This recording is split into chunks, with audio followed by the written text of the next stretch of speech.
वर्णिवेशरमणीयदर्शनम् मन्दहासरुचिरां ननाम्बुजम् पूजितं सुरनरोत्तमे मृदा धर्मनन्दन्वहं विचिन्तये। श्री सहजान स्वामी महाराजनी जय। श्री हरि कृष्ण महाराजनी जय। સૌવાલા ભક્તોને ભાવથી જય સ્વામિનારાયણ। આજે આપણે આગળનો ભાગ 59મો જોઈશું અને 89મો શ્લોક આવ્યા છે। આગળ 88 શ્લોકમાં આપણે જન્મ અને મરણ સૂતક વિશે જોઈ ગયા હતા। આજે 89મો શ્લોકમાં શ્રીજી મહારાજ શું કહે છે જોઈએ। ભાવ્યમ સમદમક શાંતિ સંતોષાદિ ગુણાન્વિતે બ્રાહ્મણૈ શૌર્ય ધૈર્યાદિ ગુણો પેતૈશ્ચ બાહુજૈ। આનો અર્થ થાય છે, અને જે બ્રાહ્મણ વર્ણ હોય તેમણે સમ દમ ક્ષમા અને સંતોષ એ આદિ જે ગુણ તેમણે યુક્ત થવું, અને જે ક્ષત્રિય વર્ણ હોય તેમણે શૂરવીરપણું અને ધીરજ એ આદિ જે ગુણ તેમણે યુક્ત થવું। આપણે આપણા વેદશાસ્ત્રોના આધારે પણ જે વર્ણ વ્યવસ્થા છે, 4 વર્ણો, એના વિશે શું કરવું, શિક્ષાપતિ મહારાજ લખે છે કે ભાઈ અમારા આશ્રિત બ્રાહ્મણો હોય તેમણે સમ દમ ક્ષમા સંતોષી આદિ ગુણથી યુક્ત થવું। બ્રાહ્મણ જાતિ જે છે એમનામાં આવા ગુણ હોવા જોઈએ, સમ દમ ક્ષમા સંતોષ એ આદિ, એટલે બીજા પણ છે। અને અમારા આશ્રિત જે ક્ષત્રિયો હોય તેમણે શૂરવીરપણું અને ધીરજપણું, શૂરવીર પણ હોવું જોઈએ અને ધીરજ પણ હોવી જોઈએ, એ આદિ ગુણયુક્ત થવું, એ આદિ ગુણો કેળવવા। હવે સતાનંદ સ્વામી કહે છે કે આ શ્લોકની વ્યાખ્યા કરતા સમજાવે છે કે બ્રાહ્મણોએ સમ દમ આદિ ગુણોથી યુક્ત થવું। સમ એટલે મનનો નિગ્રહ, મનને નિયમમાં રાખવું, એને ક્ષમ કહે। એટલે મનનો નિગ્રહ, મનનો જે નિગ્રહ છે એ જ સુખના હેતુરૂપ છે। મનને કાબુમાં રાખવું, મન ઉપર અધિકાર જમાવવો, મન કેમ ન કરવું, મનને નિયમમાં રાખવું। નિગ્રહ એટલે આ નહીં કરવાનું, જે શાસ્ત્રોમાં કહ્યું હોય એ નહીં કરવા દેવાનું, એ જ સુખના હેતુરૂપ છે। મનનો જે નિગ્રહ છે, મન સંતોષ થઈ ગયો તો સુખ જ છે। એટલે જેમણે મનનો નિગ્રહ નથી કરેલો, અર્થાત જેમણે પોતાનું મન નિયમો નથી કર્યું, એ પુરુષોને કોઈ જગ્યાએ સુખ પ્રાપ્ત થતું નથી, કારણ કે એને ચેન પડે જ નહીં। એટલે મનને ઉપર જેણે વિજય મેળવ્યો નથી, મનને જેણે કાબુ બરાબર રાખ્યું નથી, છૂટું મૂકી દીધેલું હોય એમ કહીએ। મન ફાવે એમ વર્તવાનું, મન ફાવે એમ કરવાનું, જીવ કે નહીં કરવાનું, એનું ફાવે કરવાનું, ફાવે એમ જીવે એનું કર્યું કરવાનું, તો કે છે એને સુખ થતું નથી। જ્યાં જાય ત્યાં મન દુઃખના કારણરૂપ બને છે। જ્યાં જાય ત્યાં કે મન દુઃખનું કારણ બને, કેવી રીતે? તો આ બાબતમાં મનુસ્મૃતિ કે અશાંતસ્ય કુતઃ સુખમ ઇતિ, એ વાક્યનો અર્થ એ છે કે જેમનું મન અશાંત છે, અર્થાત જેમનું મન ચંચળ છે, એવા પુરુષને શાંતિ ક્યાંથી હોય? ન જ હોય। માટે બ્રાહ્મણો હોય તેમણે પોતાના મનનો નિગ્રહ કરવો। એટલે બ્રાહ્મણ હોય એમણે પોતાના મનનો નિગ્રહ કરવો જોઈએ। મન ચંચળ હોય ને, ચંચળ હોય એટલે જાત જાતનું વિચારે, જાત જાતનું ભોગ કરવાનું વિચારે,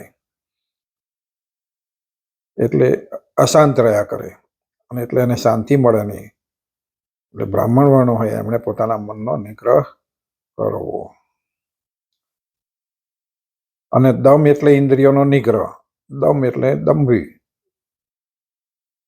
એટલે ઇન્દ્રિયોનો નિગ્રહ. દમ એટલે ઇન્દ્રિયોનો નિગ્રહ. ઇન્દ્રિયોને પણ કાબૂમાં રાખે, જેમ મનને કાબૂમાં રાખવું છે. મન ઇન્દ્રિયને જેને જીત્યું એને બધી જીત મેળવી સમજી લેવાનું. અંતઃકરણમાં જે વિષયો ભરાયા છે એ ઇન્દ્રિયો દ્વારા જ ભરાયા છે. આપણે અંદર મનને સુધી જે પહોંચ્યા છે વિચારો એ ઇન્દ્રિયો દ્વારા. ઇન્દ્રિયો દ્વારા જ આપણે બધું મેળવીએ છે ને. બધી આપણી કેટલી ઇન્દ્રિયો છે? 10 ઇન્દ્રિયો કહે છે. એમાં 5 જ્ઞાનેન્દ્રિયો, 5 કર્મેન્દ્રિયો. અને જે જ્ઞાનેન્દ્રિયો છે એના દ્વારા બધું આપણા શરીરની અંદર વાસનાઓ, વિષયો બધા ભરાયા છે. આંખ, કાન આદિ ઇન્દ્રિયો દ્વારા આસક્ત ભાવથી જે વિષયોનું ગ્રહણ કરવામાં આવે છે તે વિષયોના અંતઃકરણમાં સંસ્કાર બેસી જાય છે. આંખ, કાન, નાક, ચામડી, જીવા આ 5 કર્મેન્દ્રિયો છે, જ્ઞાનેન્દ્રિયો છે. અને એના દ્વારા કે છે આસક્ત ભાવથી, આસક્તિ રાખે એમાં અને ભોગવવાની ઈચ્છા જ રાખે એવા ભાવથી વિષયોનું ગ્રહણ કર્યું હોય તો તે વિષયો અંતઃકરણમાં બેસી જાય છે. અંતઃકરણના સંસ્કાર બેસી જાય. પછી એ સાંભળ્યા જ કરે, એ કર્યા સિવાય રહેવાય જ નહીં. એટલે એના સંસ્કાર બેસી જાય ને પછી જન્મો જન્મ એ સંસ્કારો અંતઃકરણની ઉત્પન્ન થઈને ભૂત પ્રાણી માત્રને કર્મ માર્ગમાં પ્રવર્તાવ્યા કરે છે. પછી એ શું છે કે જે સંસ્કાર બેસી ગયા, વિષય વાસના જેને કહીએ છીએ, એ વાસનાને કારણે એને જન્મો જન્મ એને સંસ્કારો એની પાછળ જાય છે અને એ જ આપણને જન્મ મરણ કરાવડાવે છે. અને ભૂત પ્રાણી માત્રને કર્મ માર્ગમાં પ્રવર્તાવ કરે છે. અને પછી તમને વાસના લીધે કર્મ ભરવું હોય તો કોઈ કર્મ એવું કરવું જ પડે. કર્મ લાગો એટલે કર્મનું ફળ લાગે. માટે બ્રાહ્મણ હોય એમણે પોતાની ઇન્દ્રિયોને નિયમમાં કરી લેવી. બ્રાહ્મણ હોય એમણે પોતાની ઇન્દ્રિયોને નિયમમાં કરી લેવી. ઇન્દ્રિયોને જે નિયમમાં કરવી એને દમ કહેવાય છે. દમન આપવું એને માટે. ભાઈ કે આ માગવાનું નહીં આપવાનું એટલે એને દમન કર્યું કે આ માગે ઇન્દ્રિયો. આંખ કે બીજા આપણને વિવિધ રૂપો કે અમુક આવું ખલખોટા ચલચિત્રો જોવાનું કહે તો નહીં જોવા દેવું, એને દમન કર્યું કહેવાય. આવું જ ખાવાનું માગે જીભડી તો એને એ પ્રમાણે નહીં આપવું તો એ દમન કર્યું કહેવાય. એવી રીતે આવી ગંધ લેવાનું કહે, આવો સ્પર્શ કરવાનું કહે તો એને એ પ્રમાણે નહીં આપવું, એનાથી વિરુદ્ધ વર્તાવવું એને દમ કહેવાય, એને દમન કર્યું કહેવાય. વળી ક્ષમા એટલે બીજાના અપરાધને સહન કરી લેવા તે ક્ષમા. કોઈ એ થાય, કોઈ કાઢો દે, કોઈ મારે, કોઈ રગડે તો કે ક્ષમા આપી. પોતાના અપરાધ હોય બીજાના કોઈ કરેલા હોય તો એને સહન કરી લેવા અને ક્ષમા આપવી. ક્ષમા ભગવાનની પ્રસન્નતાનો એક મહાન ગુણ છે. ક્ષમા આપે છે ભગવાનની પ્રસન્નતા માટેનો એક મહાન ગુણ કહેવાય છે. ક્ષમા રાખનાર પુરુષ ઉપર ભગવાન તત્કાળ જ પ્રસન્ન થઈ જાય છે. જે ક્ષમા રાખે છે એની ઉપર ભગવાન તત્કાળ જલ્દીથી પસંદ થાય છે. જમદગ્નિ ઋષિએ પોતાના પુત્ર પરશુરામ પ્રત્યે કહેલું છે. જમદગ્નિ ઋષિએ પોતાના પુત્ર પરશુરામ પ્રત્યે કહેલું કે વયમ હિ બ્રાહ્મણસ્તાત ક્ષમયા અણયંતમ ગતઃ યથા લોક ગુરુદેવ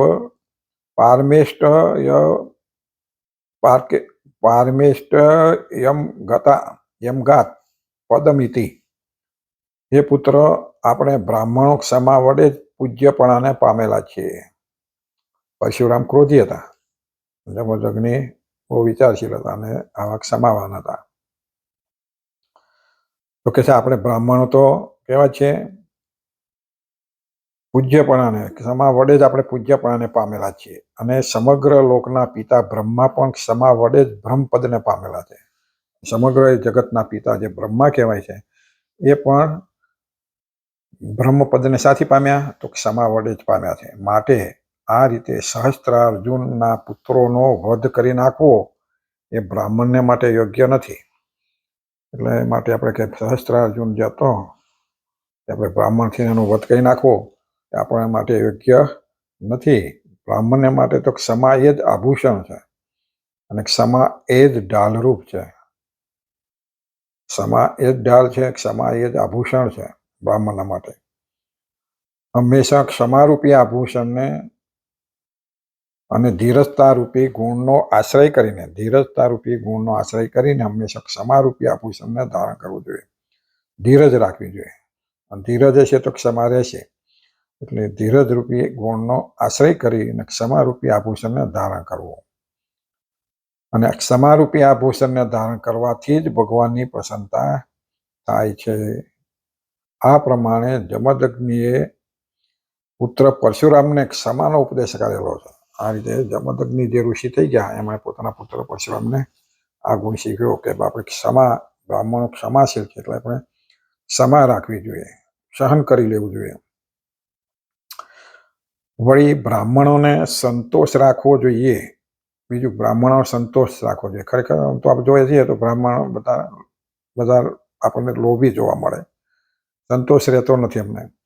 અને અત્યારના બ્રાહ્મણ તો નહીં. પહેલા એવું કહેવાય છે કે પૃથ્વી જ્યારે બ્રહ્માંડની રચના થઈ ત્યારે બધા બ્રાહ્મણો હતા. પહેલો સતયુગ હતો, ભગવાને પોતે પણ લખ્યું કે પહેલો જે સતયુગ હતો ત્યારે સતયુગમાં બધા બ્રાહ્મણો જ હતા. બધા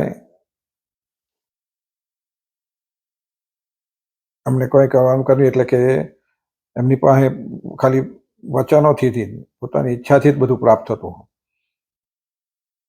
પછીના યુગમાં થયું ત્યાં કે છે પછી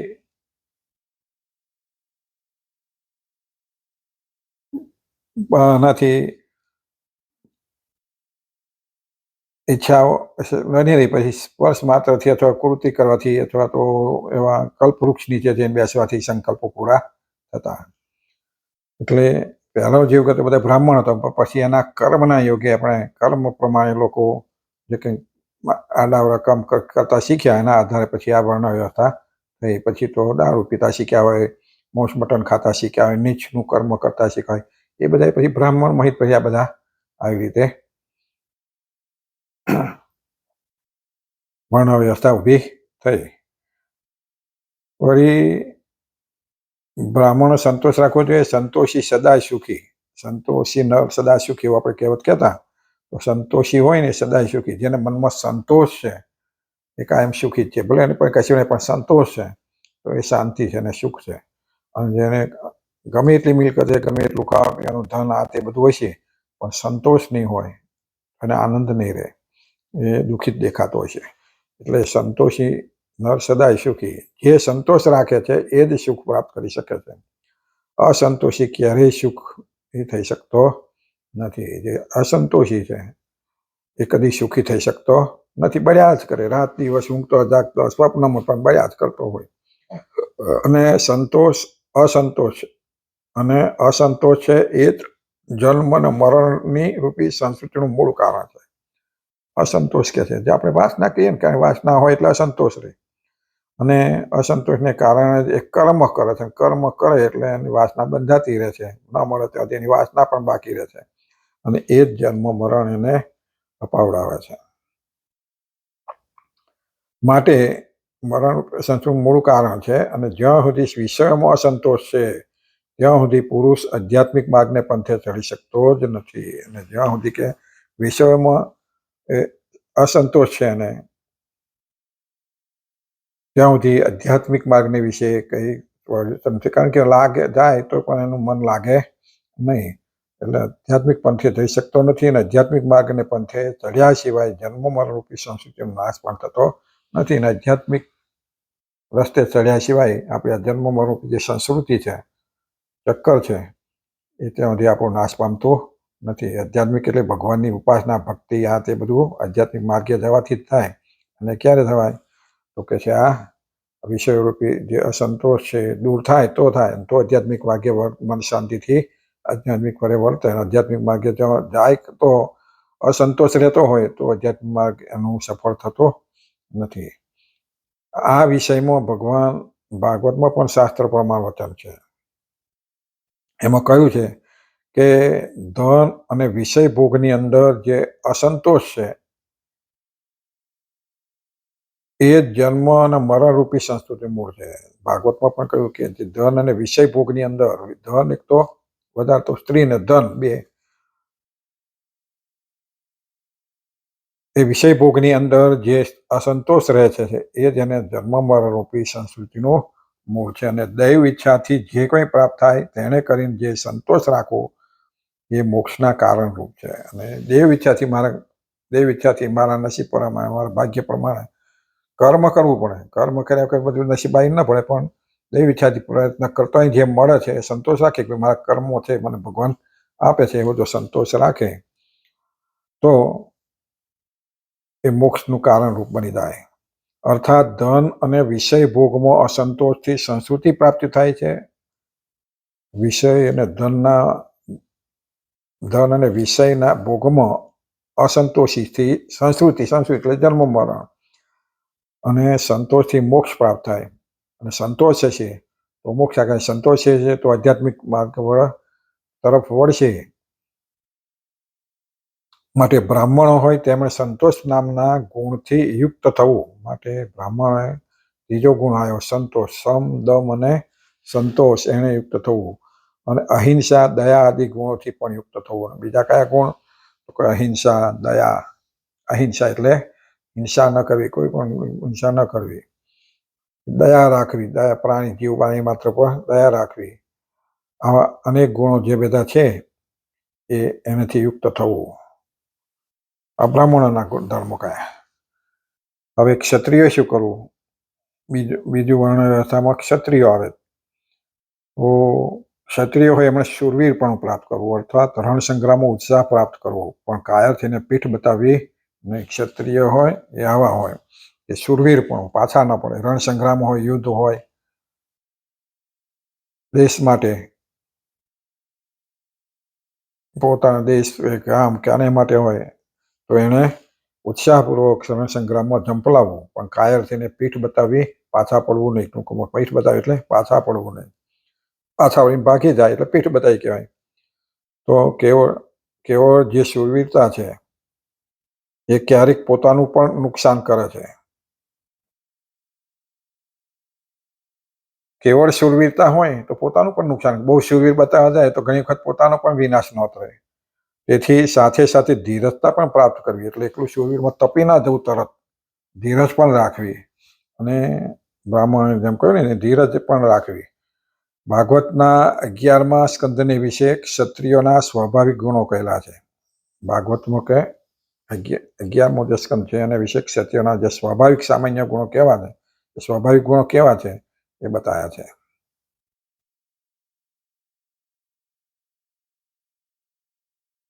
પ્રભાવ,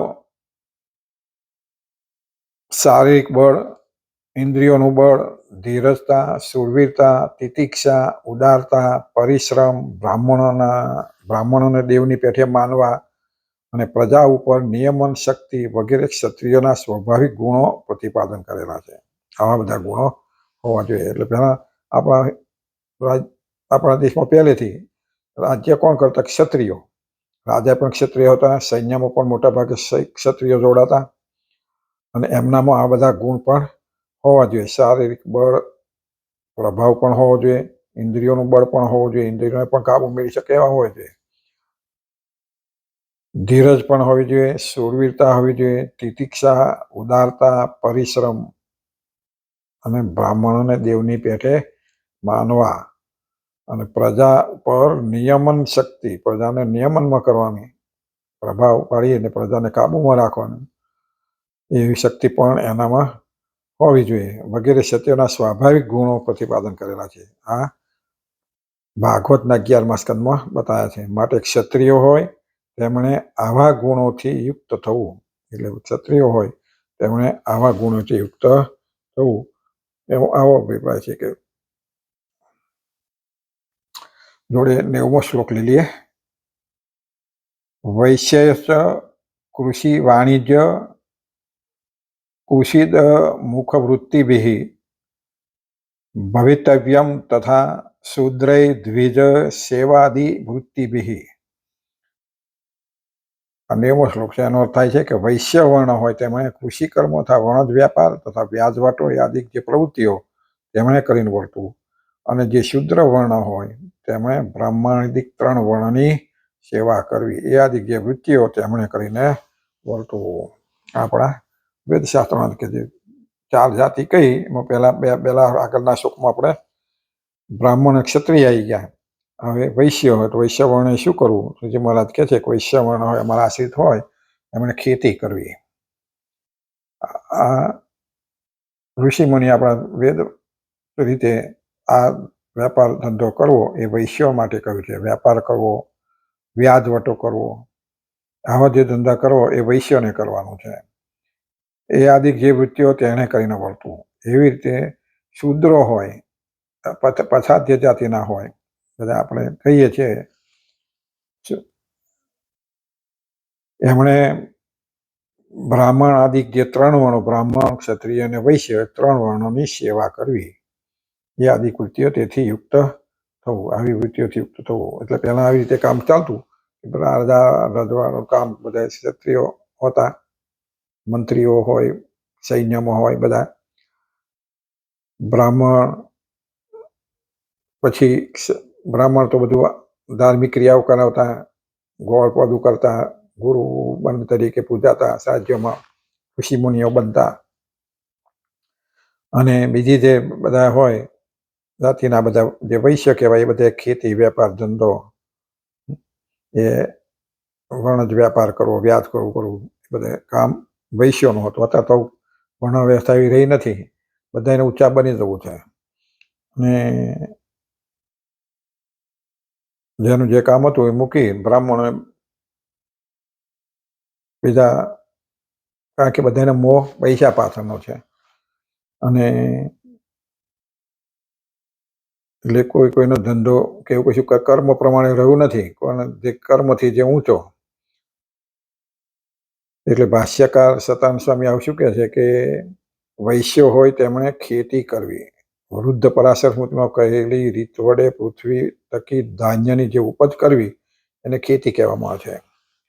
વૃદ્ધ પરાશર સ્મૃતિ કહે છે એ રીત પ્રમાણે પૃથ્વી થકી ધાન્યની જે ઉપજ કરવી આપણે કરીએ છીએ એ ખેતી કહેવામાં આવે છે. અને વૈશ્યો હોય તેમણે વ્યાપાર કરવો.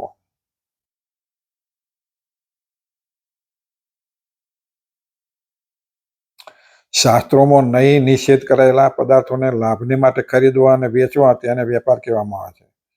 શાસ્ત્રમાં નહીં નિષેધ કરાયેલા પદાર્થોને લાભને માટે ખરીદવા અને વેચવા એને વેપાર કહેવામાં આવે છે.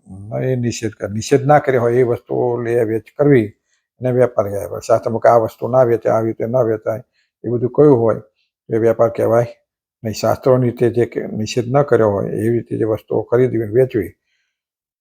અને વળી વૈશ્યો હોય તેમણે વ્યાજવટો કરવો. ખેતી કરવી, વેપાર કરવો, વ્યાજવટો કરવો. વ્યાજવટોમાં પાછું કહેલું હોય કે કોઈને ઊંધા પાડી દેવા, કોઈને લઈ લેવું, વ્યાજ ચડાઈ જાય, એવું નથી. વ્યાજવટો કરવો. યાજ્ઞવલ્ક્ય સ્મૃતિના વ્યવહાર અધ્યાયમાં કયા પ્રમાણે યથાયોગ્ય ધનની વૃદ્ધિને માટે જે દ્રવ્યનો પ્રયોગ કરવામાં આવે, અર્થાત દ્રવ્યની વૃદ્ધિને માટે જે રોકાણ કરવામાં આવે તેને વ્યાજવટો કહેવામાં આવે છે.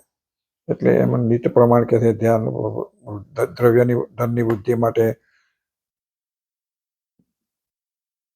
જે રોકાણ કરવામાં ભેગા આવે એને બદલા પાછું લે, કોઈને કોઈ કામ માટે વસ્તુ આપી હોય પછી થોડી વધારે લે તો એ વધારે લીધું એ વ્યાજ કહેવાય છે.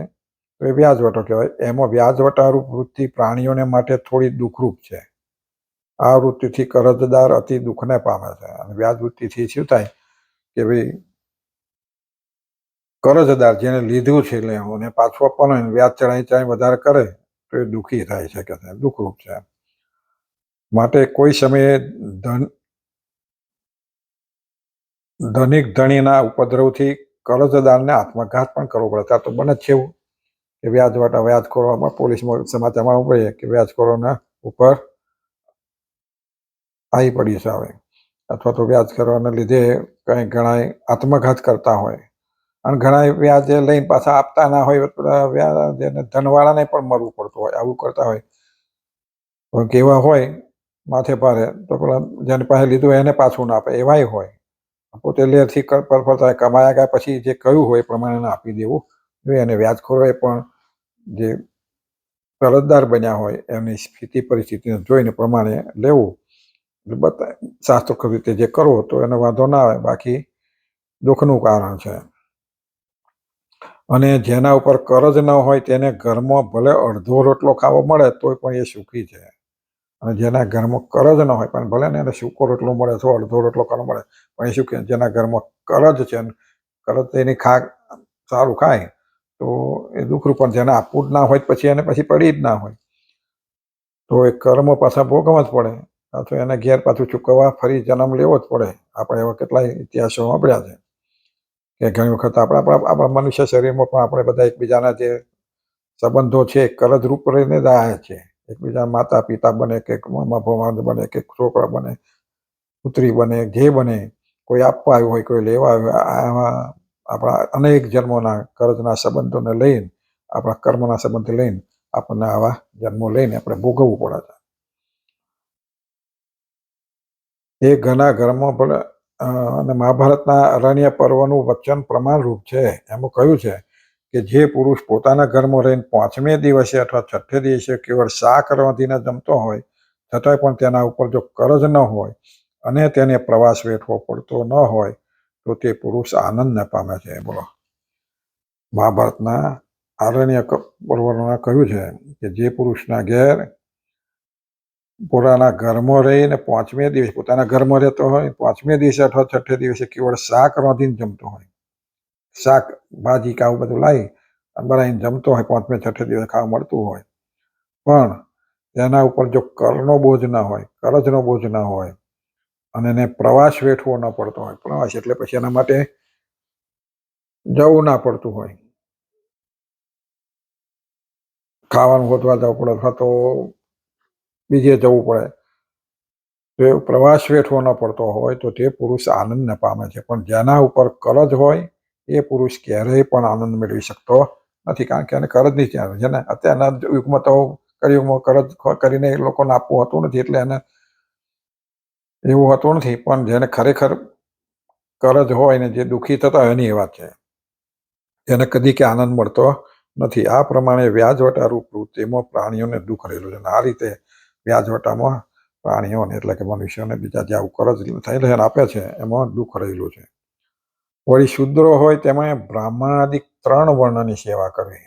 જે શુદ્ર વર્ણ હોય એમણે બ્રાહ્મણ આદિ જે 3 વર્ણો કયા આગળ, બ્રાહ્મણ, ક્ષત્રિય અને વૈશ્ય, એમની સેવા કરવી. એ આદિક જે વૃત્તિઓ વડે પોતાની આજીવિકા ચલાવી અને આવી વૃત્તિઓ કરીને, આ વૃત્તિ એટલે આવો ધંધો વ્યવહાર જે બતાવ્યો એ પ્રમાણે પોતાની આજીવિકા એટલે પોતાનું ભરણ પોષણ જીવન ચલાવવું.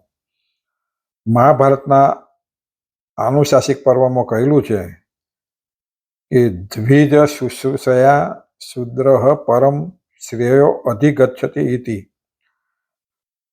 એમાં કહ્યું છે કે બ્રાહ્મણાદિક 3 વર્ણની સેવા કરવા રૂપ આજીવિકાથી શૂદ્ર પરમ કલ્યાણ પામે છે. જે શૂદ્ર કે છે આ 3 વર્ણની સેવા કરે છે અને એ સેવા રૂપ આજીવિકા મેળવે છે એ પરમ સુખ માણવે છે, પરમ કલ્યાણને પામે છે.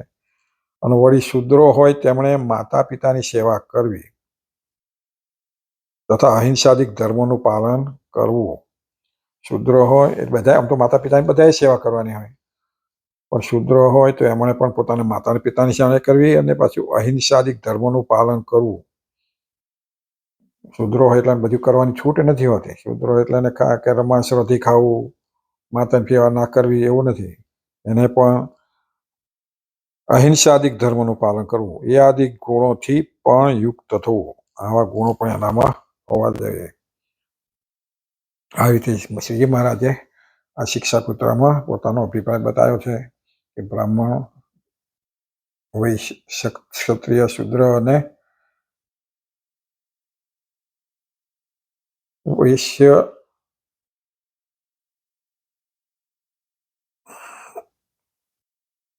બ્રાહ્મણ પહેલા આગળના શ્લોકમાં બ્રાહ્મણ, ક્ષત્રિય આવી ગયા અને પછી એમાં વૈશ્ય અને શૂદ્રનો ધર્મ બતાવ્યા.